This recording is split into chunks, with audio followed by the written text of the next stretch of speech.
Hello friends, स्वागत है आपका आपके अपने लीगल चैनल सोच पर प्रहार में। मैं हूं एडवोकेट सनी शर्मा और दोस्तों आज की इस वीडियो में मैं आपको बताने वाला हूं कि 2023 में हस्बैंड के लिए कुछ मुश्किलें भी आ रही हैं, चीज़ों में कुछ बदलाव हुए हैं। अपडेट्स आपको हमेशा मिलती रहनी चाहिए, आपको हमेशा अपडेट रहना चाहिए। अब कुछ अपडेट तो ऐसी होती हैं जो लीगल होती हैं, वो तो आपको मिल जाती हैं लीगल वेबसाइट से, लीगल चैनल से। लेकिन कुछ चीज़ें ऐसी होती हैं जो कोर्ट के अंदर प्रैक्टिस में चेंज होती हैं, वो आपको ऐसे पता नहीं चल सकती। वो आपको तब पता चल सकती है जब आप खुद प्रैक्टिस करते हो या फिर कोई वकील साहब आपको बताएं कि हाँ भाई ऐसा चल रहा है अभी कोर्ट में। तो वो जो ऐसा चल रहा है अभी कोर्ट में वो पता होना जरूरी है, क्योंकि अगर आपको वो नहीं पता तो किताबों से कुछ नहीं होता। क्योंकि अगर आपको वो पता नहीं है तो आप सब कुछ खराब कर लेंगे। देखिए, मैं आपको एक चीज बताता हूं। कुछ लोग मैंने ऐसा देखा कि खुद से अपने केसेस को लड़ते हैं। अभी ठीक है, अच्छी बात है, हो सकता है फाइनेंशियल किसी को प्रॉब्लम हो या कुछ भी, लेकिन मैं किसी और पॉइंट ऑफ व्यू से बात कर रहा हूं। खुद आप अपने केस को लड़ रहे हैं। अब जब आप खुद लड़ते हैं तो आपको प्रैक्टिस का पता नहीं होता। आप क्या करते हैं, किताबों में ढूंढते हैं, आपको लॉ मिल गए, फिर वो लॉ जाकर के आप पेशकार को, जज साहब को समझा रहे होते हैं। और आपने देखा होगा, अधिकतर महसूस किया होगा, जो लोग भी ऐसा करते हैं, सामने कोर्ट का स्टाफ और कोर्ट उन पर बहुत नाराज हो जाती है, इरिटेट और फ्रस्ट्रेट हो जाती है। क्योंकि अब देखिए, वकील साहब को तो पता है क्या चीज चल सकती है, क्या नहीं चल सकती, क्या बात करनी है, क्या नहीं करनी, लेकिन वो बंदा किताब के आधार पर समझाने की कोशिश कर रहा है कि ऐसे लिखा हुआ है तो तुम ऐसा कर क्यों नहीं रहे। और हमेशा मैंने ऐसे देखा है, ऐसे लोगों के खिलाफ गलती ऑर्डर होते हैं। तो इसलिए ऐसा आपको बिल्कुल भी नहीं करना चाहिए। एक उदाहरण बताता हूं, 420 का केस होता है, आपकी बहुत अच्छी मेरिट है, आप जाकर के लोअर कोर्ट में बहुत अच्छी तगड़ी बहस कर देते हैं, लेकिन फैसला आपके फेवर में नहीं होता। तो कई बार होता है कोर्ट में आप कहते हैं नहीं जी ऐसा नहीं, ऐसा है, ऐसा है, ऐसा है, लेकिन प्रैक्टिस में कैसा है? प्रैक्टिस में हमारे यहाँ ऐसा है कि 420 में मजिस्ट्रेट कोर्ट बेल नहीं देता, सेशन कोर्ट से ही लेनी पड़ती है, तो उसने खारिज कर दी। प्रैक्टिस में वैसा है, तो वो प्रैक्टिस में वैसा है, वो आप नहीं समझेंगे तो आपका बंदा जो खड़ा था ना वहां पे बेल के लिए, वो जेल जाएगा और कुछ नहीं होगा। इसलिए आपको समझना है आज के समय पे क्या हो रहा है। तो इसी पर मेरा आज का वीडियो बेस्ड है कि 2023 में हस्बैंड के सामने प्रैक्टिकली क्या क्या समस्याएं आ रही हैं। दोस्तों, अगर आपने अभी तक भी चैनल को सब्सक्राइब नहीं किया है तो चैनल को सब्सक्राइब करके नोटिफिकेशन बेल पर फटाफट क्लिक कर लें, ताकि हम इस चैनल पर इसी प्रकार की वीडियो लाने के लिए प्रेरित होते रहें और आपको इस प्रकार की वीडियोस की जानकारी निरंतर मिलती रहे। समझिए दोस्तों, अब पहला पॉइंट, 2023 अभी करंट टाइम पे मेंटेनेंस को लेकर कोर्ट्स काफी सख्त हैं। यानी कि आप यह समझ लीजिए, अगर आप अनएम्प्लॉयड भी हैं तो भी आप पर मेंटेनेंस लगाया जाता है।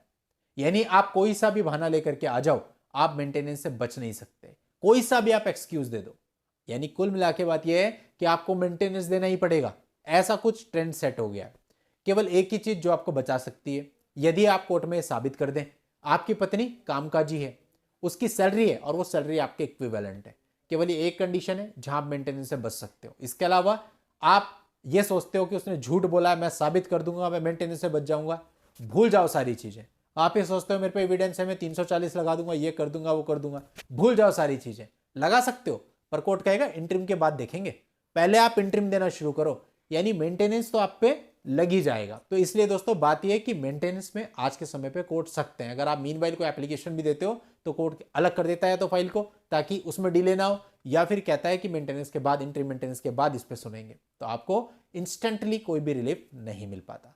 सेकेंड थिंग, मैक्सिमम शहरों में एड इंटरिम का प्रचलन बढ़ रहा है। यानी लड़की लेकर के आई एप्लीकेशन और कोर्ट ने पहली डेट पे कह दिया चल भाई इतना देना शुरू कर, जब तक इंटरिम पे नहीं पहुंचते उसके बाद इंटरिम बांधेंगे। तो यानी क्या हो रहा है कि एड इंटरिम का प्रचलन बढ़ रहा है। इससे लड़के को बड़ी दिक्कत हो जाती है, क्योंकि कोर्ट में पैर रखते ही उसको पैसा देना है। तो इसलिए अपने को इसके लिए भी मेंटली प्रिपेयर रहना है। स्पेशली दिल्ली में तो बिल्कुल ऐसा चल रहा है कि इसके बाद आ जाते हैं ट्रांसफर पिटिशंस पे।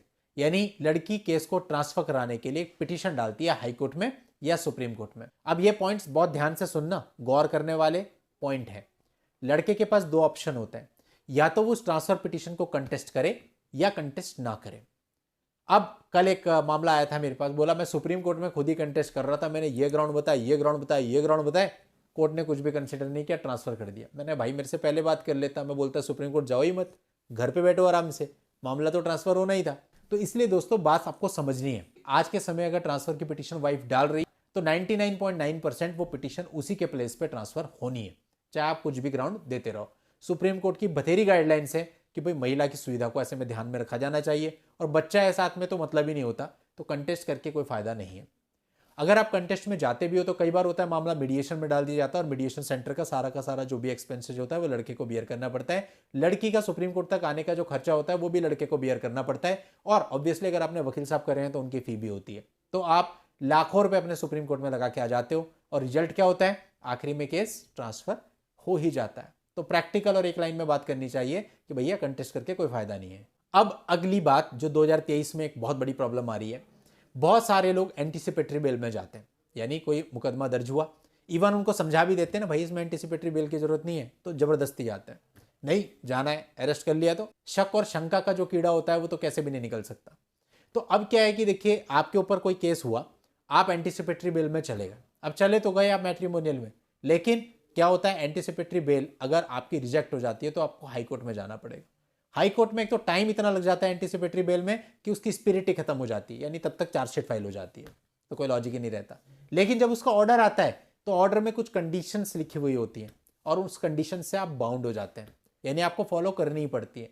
अगर कुछ लोग बाहर देश से बाहर रहते हैं तो कई बार हमने देखा ऐसी कंडीशन लगा दी जाती है कि वो जब तक इन्वेस्टिगेशन चल रही है, चार्जशीट फाइल नहीं होती है, जो भी कंडीशन कोर्ट सही समझता है, वो बाहर नहीं जा सकते, या बाहर जाने के लिए उन्हें कोर्ट की परमिशन लेनी होगी या कुछ और एक मामला ऐसा आया था जहां पे एंटीसिपेटरी बेल में ऑर्डर कर दिया था तुम्हें बेल तब देंगे पहले इतने हजार रुपए अपनी वाइफ को दो। तो आपको क्या फायदा मिला एंटीसिपेटरी बेल में जाके, भाई आपके ऊपर 498, 323, 504, 506, 3/4 डीपी एक्ट का मामला था, तो क्या होता है इसमें, अरेस्टिंग तो होती नहीं, कुछ भी नहीं होता, इवन आपको कुछ भी नहीं करना था, आपको सिंपल अपने आईओ से बात करनी थी कि भाई बता दे कब चार्जशीट फाइल कर रहा है। आईओ भैया आपको बता देते कि इतनी तारीख को हम चार्जशीट फाइल कर रहे हैं, उतनी तारीख को आप कोर्ट में प्रेजेंट हो जाते या मत भी होते, जब मन था तब हो जाते, बेल ले लेते रेगुलर, जो कि आपको सेम डे पे ही मिल जाती है। तो फिर आपको क्या जरूरत थी इन सब चीज़ों में जाने की। लेकिन अगर आप फिर भी आज के समय एंटीसिपेटरी बेल में जा रहे हैं तो आप सीधा सीधा ये समझें कि ये आपका नुकसान है, बाकी शंका का कीड़ा है तो उसका कुछ नहीं किया जा सकता।